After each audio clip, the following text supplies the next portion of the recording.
ma jiro qof jecel inuu quuriyo, haddana ma aha wax dad badan ay xal u hayaan si ay quurada u joojiyaan. Mararka qaarkood qofka quuriyo waxaa soo food saara walwal, wuxuuna dhibsadaa arrintaas oo uu mar walba doonayo sidii uu uga xoroobi lahaa. Hase yeeshee dhibaatada ugu badan waxaa la kulma dadka gogosha ama qolka la wadaaga qof quuriya, maadaama dadka ciladaasi haysato ay badankood cod aad u dheer ku quuriyaan. Tusaale ahaan, xaaska uu ninkeeda quuriyo, ninka ayay xaaskiisa quuriso, ama qofka uu saaxiibkiisa qolka kirada la wadaaga quuriyo. Waa dadka ay dhibaatada ugu weyn haysato. Qofka dhibkaas lagu qabana qudhiisa ciriiri ayuu dareema marka loo sheego in quuradiisa laga seexan waayay. Haddaba kuwaani waa talooyin dhowr ah oo kaa caawin kara in aad joojisid quurada lagugu dhibsaday adiguna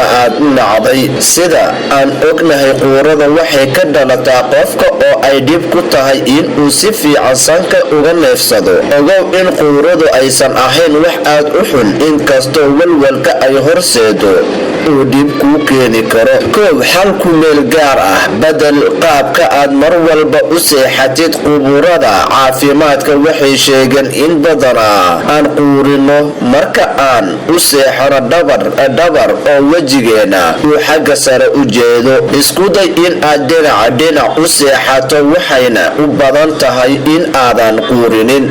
In aad madaxa xoogaa kor u qaadid oo barkintii hore ka yara sarraysa aad ku seexatid ayaa sidoo kale ku caawin karta. Qofka la seexda ruuxa quuriya isagana waxaa lagula talinayaa in uu seexdo waqti ka horeeya xilliga uu seexdo qofka quuriya. Sidoo kale waxaa habboon in aad xoogaa ka fogaatid haddii ay suuragal tahay. Xalkama dambays ah, isbedel ku samee jirkaaga. Tusaale ahaan, miisaanka iska dhin. Caadayso in aad hurdo badan heshid habeenkii, waqti go'aana habeen walba sariirta tag oo seexo.